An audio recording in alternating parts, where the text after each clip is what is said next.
And that's the other part of that is it's okay. If you have a different perspective, that's okay. 100%. You, as a matter of fact, you should expect that you're not going to see things the same way. Right. You know, and we say this all the time. The goal of marriage is not to think alike, but to think together.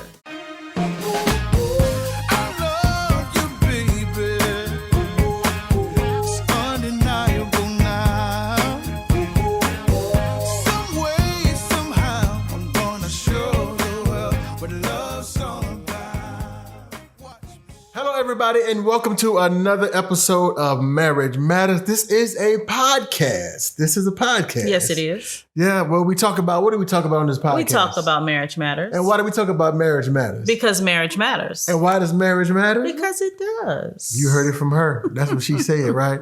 So if you're watching or listening for the very first time, my name is Glenn Coleman, and I am joined by this beautiful, sexy, voluptuous woman. Hi, everyone. I'm Tanya Coleman. That's what she You is. Always try to make me blush. Did I make you blush? I think you did. Okay. All right. That's my goal in life. So this is Marriage Matters. We talk about marriage matters. And, there's a lot of things that are included in Marriage Matters. Yes, It's like marriage is when you're married, marriage is everything. Marriage should influence every area of your life. Sure. Am I right about that? Or am I wrong about definitely. that? Definitely. Yeah. So I'm saying to say it's not just relationship stuff; it's everything stuff. It is all of the things. Right. So anyway, how are you doing? I'm doing good. I'm doing excellent. I am enjoying my everyday life. I feel like I'm working hard, but it's good. It's good work. Okay. What about you? How are you? I'm doing good. Just if I'm being honest, this year, I don't know, man. It's something about it just hadn't been, this beginning of the year hadn't been as like, whoosh, as I thought it would be. And it could just be me. But hey, it is what it is. Yeah. But it's not bad. It's been good, you know. Maybe that's a good thing. Maybe it's, how they say slow and steady wins the race. Yes, exactly. That was my mindset coming into the year is don't just rush in. Okay. Don't just plan, prepare, do the things. Well, I'm definitely not rushing in. But you want to make progressive, intentional steps. Yeah. It doesn't have to be at the speed of light. Life doesn't always have to be, man, I heard somebody say this and it was so good, but they were saying, life is, I'm going to try to get this right, but life is highs and lows. And a lot of times we want to live life. The ebbs and flows. Oh, that's a bar. Life is highs and lows, the ebbs and flows, right?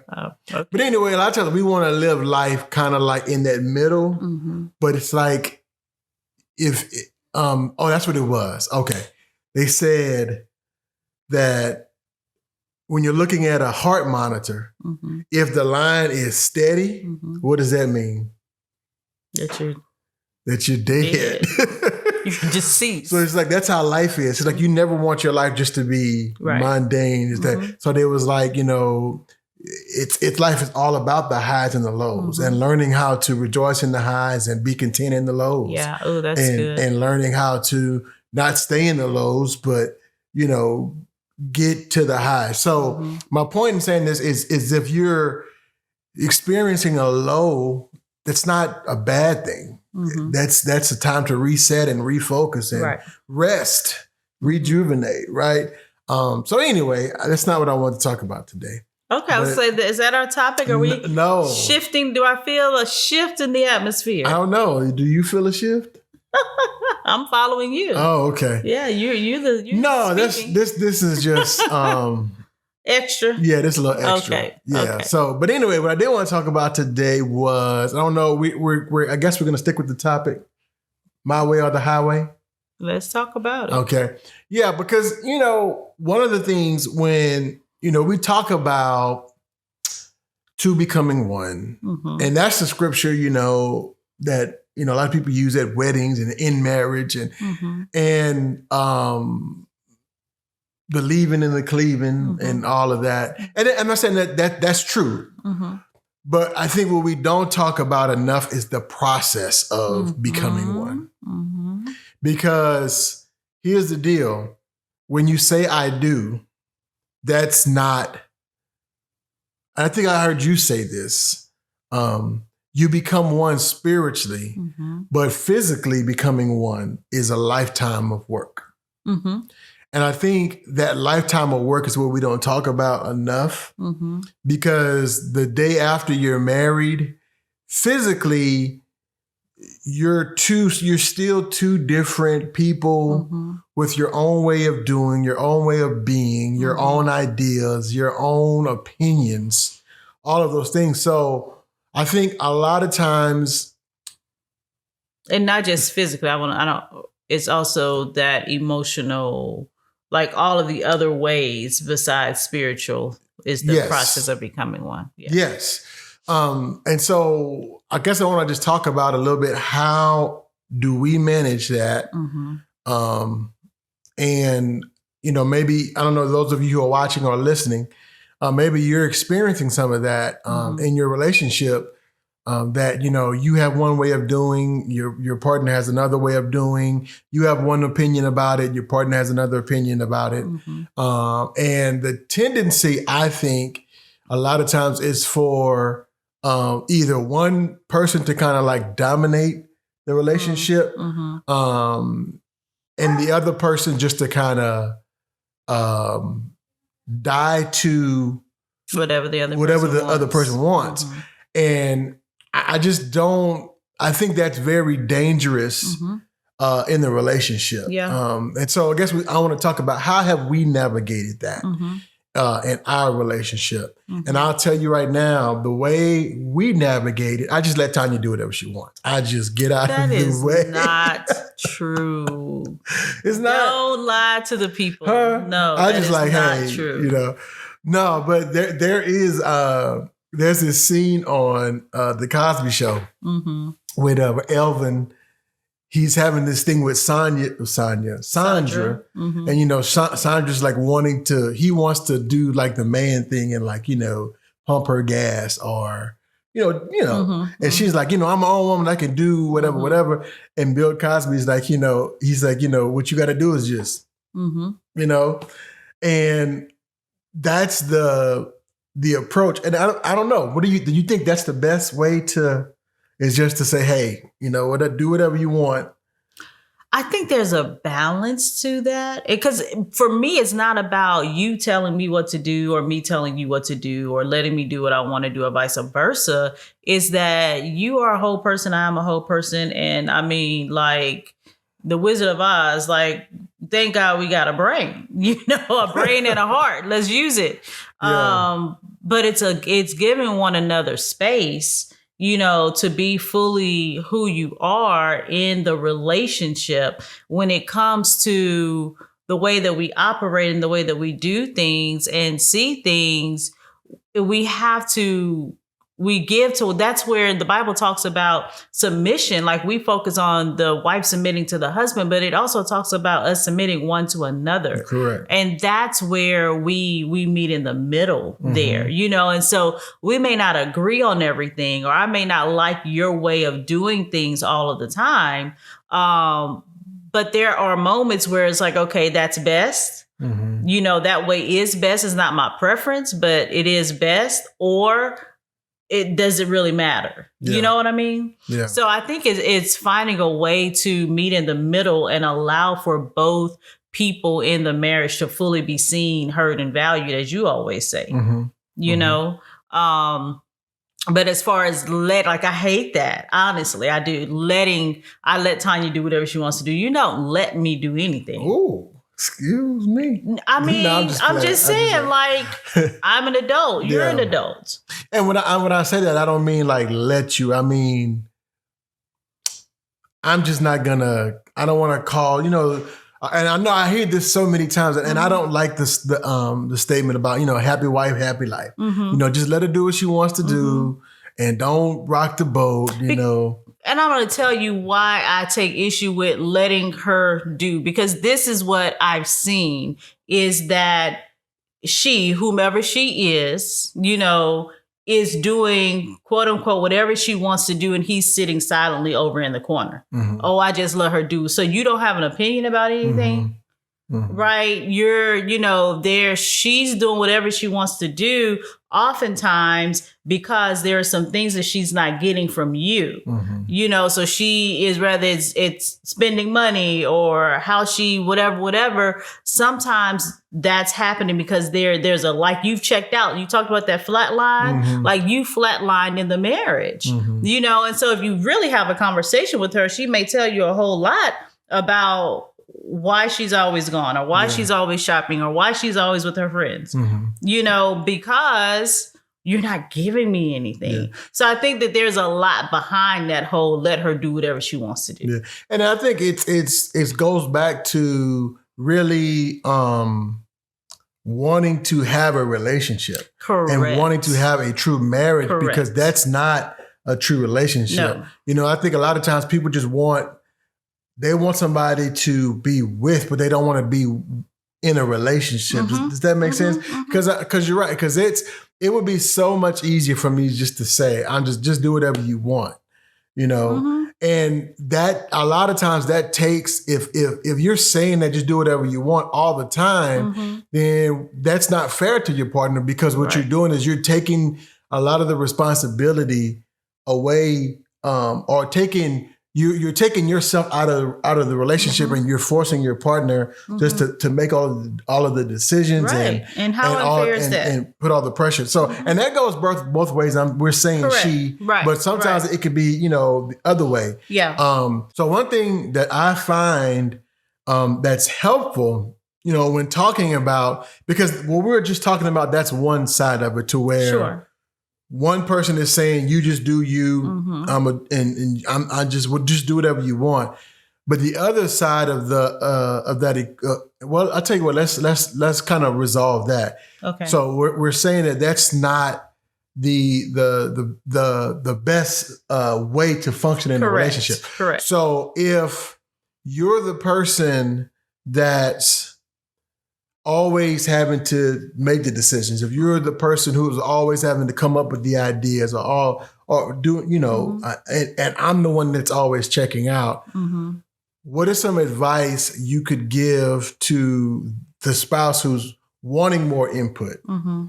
How could we get the other person more engaged in the relationship? That's the word I was looking for, is engaged. It's that we want engagement. So in order to get that engagement, like the partner who is pretty much being left to kind of do their own thing or take the lead or what have you, sometimes you have to put your pride aside, because, we have to ask ourselves, like, what's the benefit and what am I getting out of my spouse, quote unquote, allowing me to just do whatever I want to do and, do me and take the lead and do all these things. What's the payoff for me? First of all, is it that it looks good on the outside? Is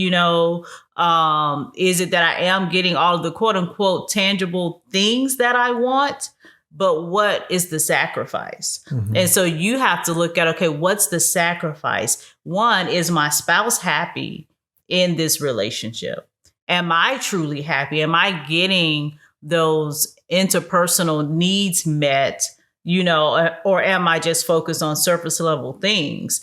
And figure out what that is first, right? Ask your spouse, like, why aren't you more engaged? Why don't you want to have, be more of a partner in this relationship? Because sometimes it is, maybe they tried initially and you showed up in such a big way that you didn't leave room for them, and so they just said, you know what? I'm going to keep the peace and just back out. And so you have to go in and do some checks with them and have some real conversations. Now that may take some work for them to get to a place to where they'll really start to be open with you if they've actually started to shut down.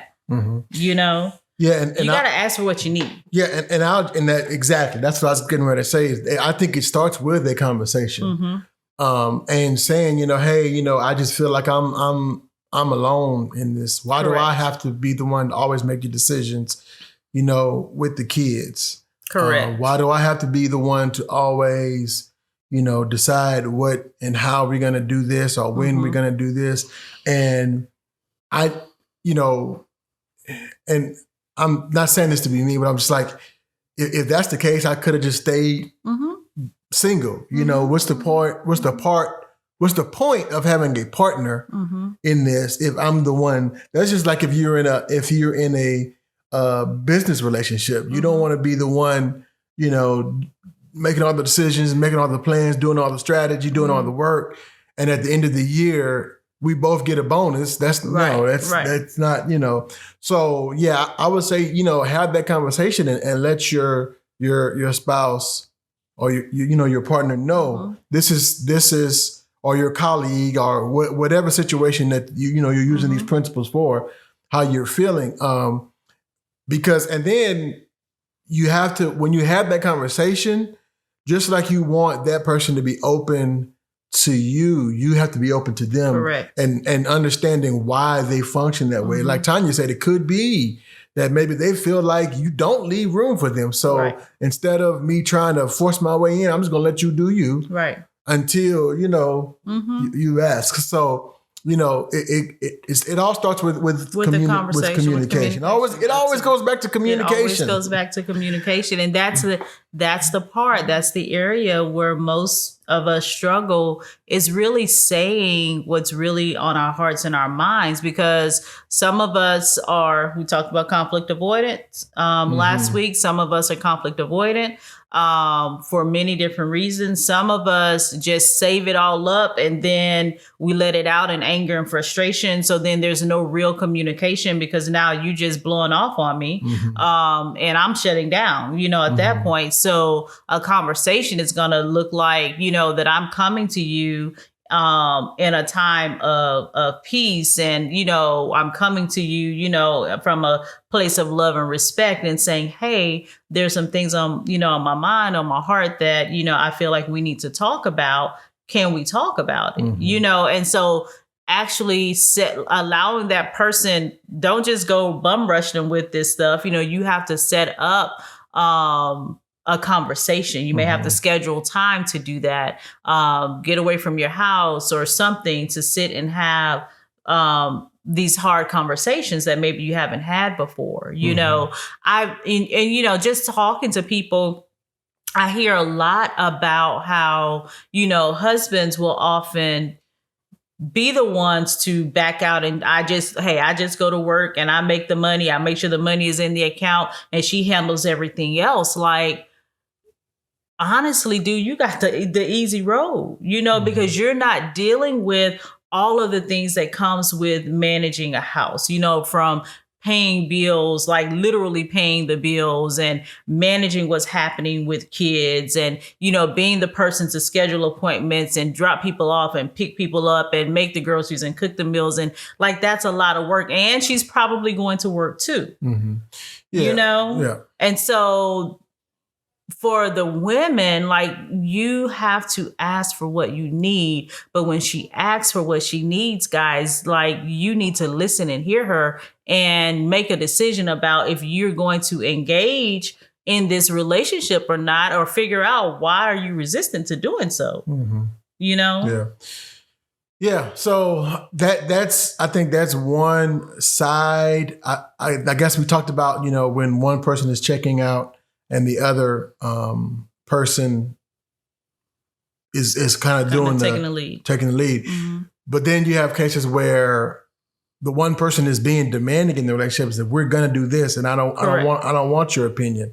So you have that, and so that also can be, can bring up issues, and I guess, it's gonna bring up issues. For me, I always use, and this is not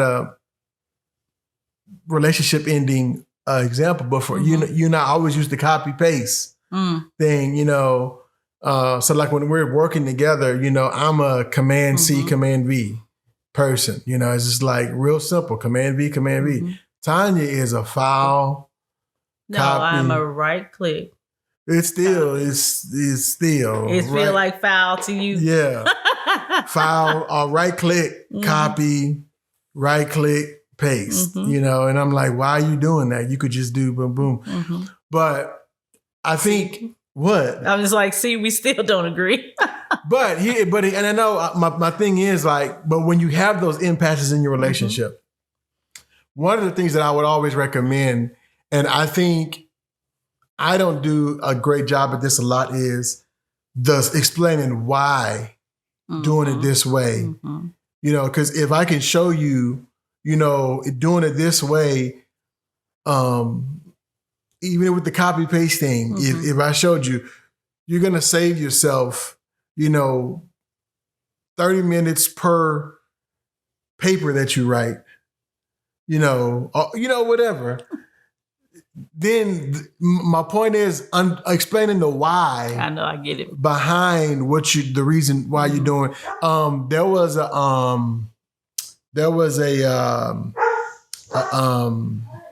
a story in the book. What's the name of the book? For Men and Women Only, by Shanti Feldhahn.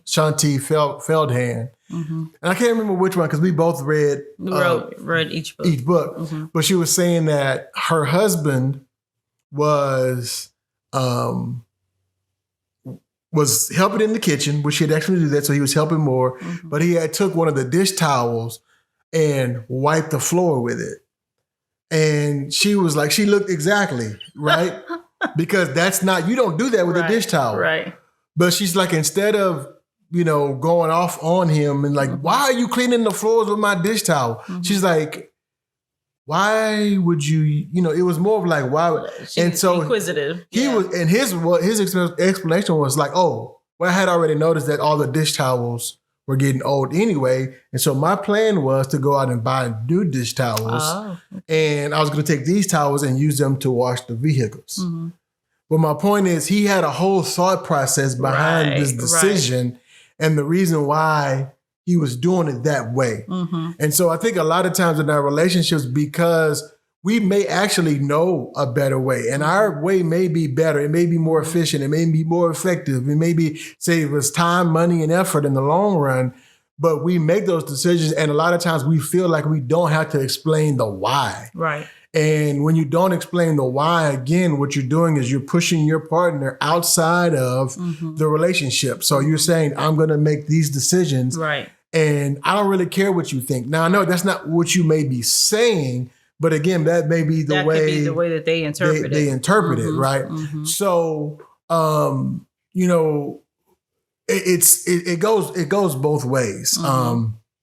Yeah. So, you got anything to add on that? No, I think that's a great point. I think explaining or talking through the why, as you said, it helps to understand the other person's perspective. And it's like, oh, okay, I get that. I understand that. And I can work with that. It's just like when you're with raising kids, like you tell your kid, don't run out in the street ever. If your ball rolls in the street, you don't go after the ball. Well, in the moment that it's happening, they're thinking, oh, shoot, my ball, and they're running out to get the ball. But if you tell them, hey, if you run out in the street, there are cars passing through here and they're driving really quickly. You're small, like you're a child, and they may not see you, so you might get hit by a car. I can buy you another ball. Like in that instant, because you've given them more information, you've empowered them to understand why, and therefore they're less likely to run in the street after the ball. Yeah. You know what I mean? And I think that's a good example because sometimes you can't explain in the moment. And that's a good example with the kid because if they are running out into traffic, you just got to say, you don't have time. Hey, stop it. Don't you run out, Right. And they may get scared and cry and all that. But again, now you take the time to explain. And it's the same way in our relationships. I understand like sometimes you have to make a decision. Right. you know, but again, you have to take the time to go back and say, here's why I made the decision. And a lot of times in making decisions, I've made wrong decisions. And I had to come back and say, you know what? I was wrong. You were right. And boom, boom, boom. That's how are we going to fix it? But in the moment, I had to make a decision. You know, I couldn't just, you get what I'm saying? So it goes back to the C word, communication. You have to, the why is so very important. And even sometimes you have to come and do it after the fact because the decision has already been made, or you already made the move, or you've already, you know, you already quit the job before you, you know, before you had a chance to discuss. But here's why. Here's, you know, so it's very important to have those conversations. And like Tanya was saying earlier, it's easier to have those, or it's better to have those conversations when it's not in the heat of the moment. And I'll say this too, and I guess we can wrap up on this point. Well, we'll wrap up on this point. That now I forgot the point. Because I thought about something else. What was I gonna say? I was saying explain. Oh, that's what it was. In the relationship, the other part of this, and I guess it all stems from having those talks and communications and learning each other and learning, developing that trust with each other, is that even when your spouse or your partner or whomever it is makes a decision without consulting you, it's like I have to trust her enough to say, okay, there's a reason behind why they did A, B, and C. Or you get what I'm saying? Because a lot of times I think we jump to conclusions. Right. You know, in our relationships. And it's like you don't even give your partner a chance to explain themselves and tell you the why. Right. You know, before they even, you know. Right. Your pride and your ego and your feelings get in the way. Yeah. You know, and so you're responding out of, well, you should have talked to me about that, and maybe so, but before jumping down their throats, hey, let's talk about, I noticed this, or, you know, you made this decision. We were supposed to, talk about it, or this was something I feel like we should have talked about before you did it. Can we talk about it now? And give them an opportunity to share with you their hearts on why they made the decision before discussing it with you. You know, I think jumping to conclusions in any case is you're already setting yourself up for a battle, right? Because you have you've already jumped to conclusions. You have your own thoughts and ideas about why someone did something. And that person, it may completely be something completely different. And so now their defenses are going up because now I feel accused. Yeah. You know, so we have to be careful and be mindful of that. Yeah, you sometimes our imagination can take us to a place it's just like, you know.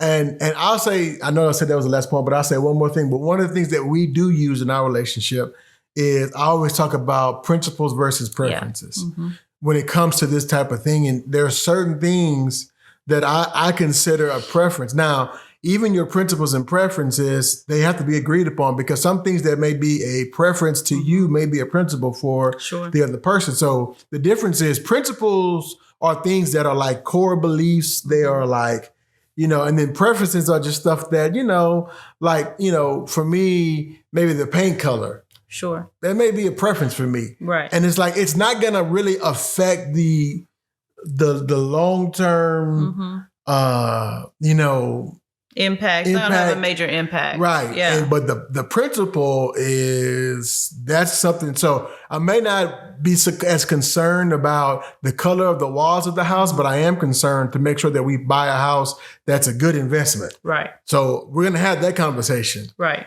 But as far as the color, I could care less. So for me, that's not me checking out of the relationship. Right. That's me saying I really truly would whatever you want because you're more concerned with the color. Now there have been some instances where the color has been a principle for me because it's like I don't want to wake up every morning and look at that color on the wall. Mm-hmm. Right. So so again, it all goes back to communication. Yep. Right. Mm-hmm. So yeah. It's good. You got anything to add? No, remember that you're not going to always see things from the same perspective.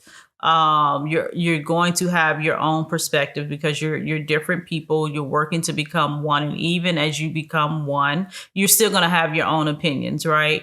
And so it's working together to learn to synchronize and find a rhythm that works for your marriage, for your relationship. Yeah. And that's the other part of that is it's okay. Mm-hmm. If you have a different perspective, that's okay. 100%. As a matter of fact, you should expect that you're not going to see things the same way. Right. And we say this all the time. The goal of marriage is not to think alike, but to think together. Yep. Right. Because we're two different people. We have two different cultures. Two brains are better than one. I started watching this show on, I think it's HBO Max called Bob Hart's Abishola. Mm-hmm. And it's really funny because it's this white guy who's marrying this Nigerian woman. Mm-hmm. And like they are culturally completely different. Way on the opposite end of the perspective. But just to see that they're engaged now, so they're getting married, and just the cultural differences automatically dictates the way they think about things. And so but it's okay because and you expect that, but that doesn't mean that you're not compatible. Right. It just means that you have to talk about it. You have to communicate. You have to be open, honest with your partner. Mm-hmm. And so a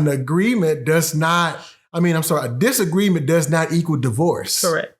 Just because you don't agree on anything, right? You're not gonna agree on matter. Like I said, I go into things now expecting that Tanya's not going to see it the same way I'm going to see it. Mm-hmm. So what do we have to do? We have to sit down. We have to talk about it. Mm-hmm. We have to discuss it. I give my opinion. I give my points. I give my preferences, all of that. And she gives hers. And then we look at these and we say, okay, well, yeah, I guess, okay, well, I can see, okay, well, I see that. I can see that. Yeah, let's do that. Mm-hmm. Or I just really don't feel like we should do that. Mm-hmm. And then if you come to a point to where, you can't come to an agreement, what do you do then? Well, sometimes that may mean that we need to not move forward in this. Maybe we need to wait, or maybe if you're talking, that we paint the walls black and I'm talking that, we paint them white, maybe we meet in the middle and there's a light gray that's happening. Yeah, you know what I'm saying? Yeah. So compromise. So a compromise. Yeah. And I'll say too, that's when if you really can't come to agreement together, get help. Go and talk to someone about it. Go and talk to an expert in that field. Mm-hmm. Someone who's had experience doing the thing that you wanted to do, or, especially like when it comes to kids, there's two people probably more, but there's two people off the top of my head who also has two or more girls, who's raised two or more girls that are, when I see those young ladies, I'm like, man, they're not perfect, but I'm saying that they're thriving in life. Mm-hmm. So a lot of times Tanya or I will reach out to them and say, hey, absolutely. Here's what I'm dealing with. Mm-hmm. Did you ever experience this, or how did you guys handle that? Mm-hmm. And then now we have another perspective. Right. That's with a neutral party with experience who loves us, who's for our marriage, love God, and loves each of us, right? Mm-hmm. That they can give us input and say, here's how we handle that. Mm-hmm. And here's some things you may want to consider, right? So we're just trying to give you the tools to help you navigate through conflict, because I'm telling you, it's going to happen. Conflict will come. It's going to happen. You're not going to see eye to eye on everything. And guess what? It's okay. It is okay. You should not expect to, right? Yep. Okay. You have a conflict, anything? You got something right now you want to work out? No. No? Okay, you don't want, not in front of the people? That's a problem. I don't have a conflict. Oh, okay. Right now. What I'm saying is a conflict, huh? You asking me to have a different opinion right now. You've been closing the show for 10 minutes. Oh, my bad. That's a conflict? It's not a conflict. No. So let me close this out. So as always, follow us. Well, before I say that, thank you for following. Yes. Thank you for sharing. Thank you for posting. Thank you for commenting. Thank you for all of that. We so appreciate it. I mean, if it wasn't for you guys, it would just be us talking out into the abyss of the internet. Yeah. So thank you guys for watching. And you can follow us on Facebook, Instagram, or YouTube. Marriage Matters 0526 on all three. If you're watching this, you can listen to the podcast on Apple Podcasts, Google Play, Spotify, Anchor, all of those things. And also, if you and your spouse need someone to talk to, we would like to offer up whole life solutions. Whole life solutions. So if you are looking for maybe some marital coaching or counseling or life coaching or just counseling, whatever, go check out the website is wholelifecoachingandcounseling.com. So you can go and book your first free 15-minute consultation. So that's wholelifecoachingandcounseling.com. So that's all we got for you this week. We'll see you next week. And this is Glenn and Tanya Coleman reminding you that your marriage matters.